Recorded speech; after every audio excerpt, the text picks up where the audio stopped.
जय मंडल जय संविधान है, इनकलाब जिंदाबाद। सबसे पहले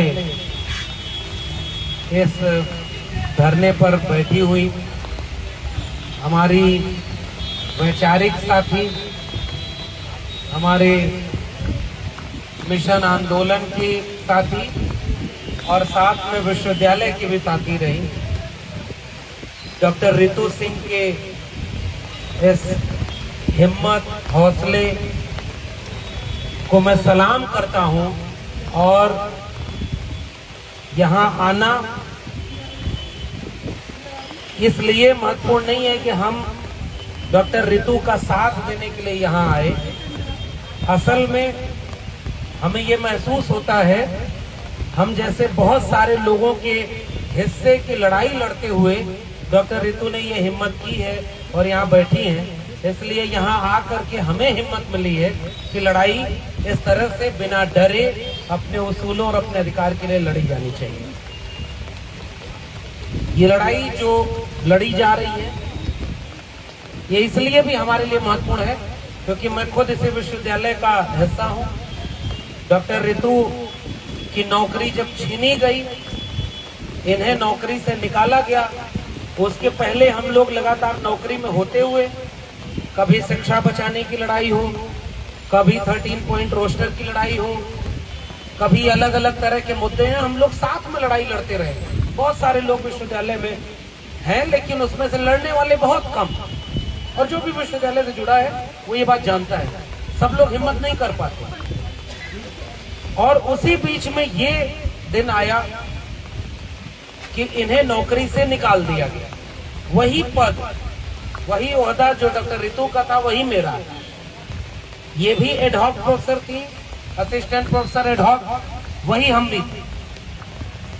तो उस समय भी हम लोगों ने उस दौलत राम कॉलेज के गेट पर खड़े होकर, कोविड का समय और कोविड के समय बहुत कुछ खुल गया था, रैलियां, लोग नेता लोग रैली कर रहे थे, चुनाव लड़ रहे थे, लेकिन विश्वविद्यालय पर उनका नियम कानून अलग था।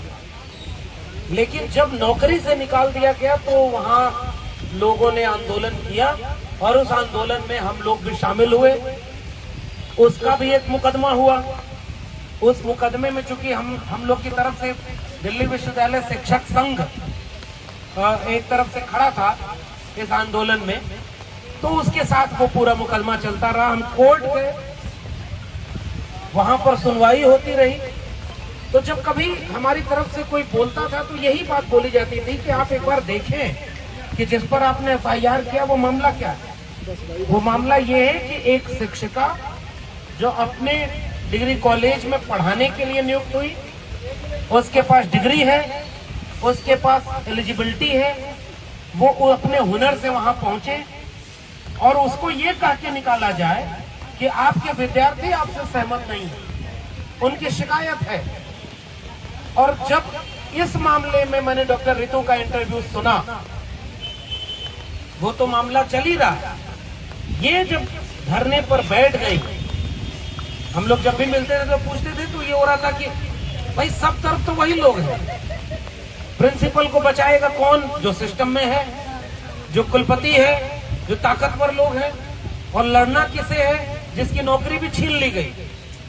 आप कल्पना करिए कि कोई व्यक्ति अपने कई करियर के ऑप्शन को छोड़ करके एक विकल्प चुने कि मुझे प्रोफेसर बनना है, उसके लिए जितनी पढ़ाई की जरूरत है वो पढ़ाई किया, उसके लिए जिस एग्जाम को पास करने की जरूरत है वो एग्जाम पास किया, पूरा आपके इंटरव्यू देकर के आपके कॉलेज में अपॉइंट हुआ, तो उसके हुनर, उसकी काबिलियत का तो टेस्ट आपने कर लिया जिसमें वो कामयाब है। उसके बाद आपने ये आरोप लगाया कि भाई हम इन्हें निकाल रहे 4 महीने बाद। क्यों निकाल रहे? क्योंकि इनके बच्चों ने शिकायत की। और जब इनका इंटरव्यू और अब जब ये धरने पर बैठ गई तो पूरे देश में लोगों को ये पता चला कि जिन बच्चों के शिकायत पत्र लगाए गए वो बच्चे उस महाविद्यालय के हैं ही नहीं। आप कल्पना करिए कि इतनी बड़ी साजिश, और ये आंकड़ा तो कोर्ट में पेश कर दिया गया। अब आप सोचिए कि क्या ऐसे ही हो गया होगा कि कोई फेक कंप्लेन बनाई जाए बच्चों से लिखवाया जाए। मैं इसी विश्वविद्यालय का हूं तो कुछ एक बातें आप लोगों को और साझा कर रहा हूं। लगातार उच्च शिक्षा पर हमला हो रहा है। अभी संचालिका महोदया ने बोला कि भाई हम लोग की लड़ाई क्या है, हम लोग की लड़ाई संविधान की लड़ाई है, सबको बराबरी न्याय मिले, हक हुकूक मिले, और उसके साथ हमारी लड़ाई ये कि सबको शिक्षा मिले। क्योंकि हम यहाँ खड़े हैं तो हम उसी शिक्षा की बदौलत खड़े हैं, और उसी शिक्षा के हक की लड़ाई हमारे पुरखे फूले, अंबेडकर, पेरियार सबने उसी शिक्षा के लिए लड़ाई लड़ी। और उन्होंने तो यहाँ तक कह दिया कि भाई मुक्ति का एक द्वार है शिक्षा। तो हम जाकर के जमाने में लोगों को समझा रहे कि भाई अपना पेट काट करके अपने बच्चों को पढ़ाओ, एक रोटी कम खाओ, एक कपड़ा कम पहनो, घर में रिश्तेदारी में 1 रुपया कम खर्च करो, किसी पाखंड में 1 रुपया भी खर्च मत करो। इन सब से जो पैसा रुपया बचे उससे अपने घर के बेटा बेटी को शिक्षा दिलाओ। यही हमारी लड़ाई है। जब कोई व्यक्ति शिक्षित होगा तो पाखंड से दूर होगा, अंधविश्वास से दूर होगा, शिक्षित होगा तो अपने हक को जानेगा, कौन हमारा हितैषी है, कौन हमारा दुश्मन है। तो हम दुनिया में जाकर के लोगों को समझा रहे हैं कि अपने बच्चों को शिक्षित करिए, उन्हें डॉक्टर बनाइए, इंजीनियर बनाइए, प्रोफेसर बनाइए। और जब कोई हमारे बीच का व्यक्ति संघर्ष करके यहाँ तक पहुंच जाए और उसको हम देख रहे हैं कि उसको प्रोफेसर बनने की काबिलियत के बाद प्रोफेसर की नौकरी छीन लिया, तो भाई हमसे तो लोग पूछेंगे ना कि आप तो हमें कह रहे हो शिक्षित बनाइए, पढ़ाइए, प्रोफेसर बनेंगे, और जब कोई प्रोफेसर बन गया और उसकी नौकरी छीन ली जाए तो फिर इसका क्या जवाब हम देंगे? फिर हमें जब ये तथ्य लोगों को पता चलेगा कि भाई जिनसे कंप्लेन कराई गई वो बच्चे तक नकली हैं और उनका एग्जिस्टेंस ही नहीं है। SC ST एट्रोसिटी एक्ट के ऊपर ये मुकदमा दर्ज हुआ, उसके बाद कोई कार्रवाई नहीं। तो अब इस पूरे प्रकरण से यह बात तो तय होती है कि आप कानून का सहारा लें, आप न्याय की उम्मीद करें तो किससे करेंगे? और उसके बाद जिनको न्याय के पक्ष में खड़ा होना चाहिए, अभी वकील साहब हैं, भानुजी महमूद प्राचा साहब हैं, बहुत वरिष्ठ लोग हैं, बहुत संघर्ष करने वाले एक्टिविस्ट लोग। क्योंकि भाई वैसे तो हम कहते हैं ना कि बहुत सारे प्रोफेसर हैं, लेकिन डॉक्टर रितु के साथ खड़े होने वाले कितने कम हैं। मैं भी बहुत देर से आ पाया, सोशल मीडिया पर हमारा पूरा समर्थन रहा, लेकिन अभी इस चीज को यहाँ तक लाने में समय लगा।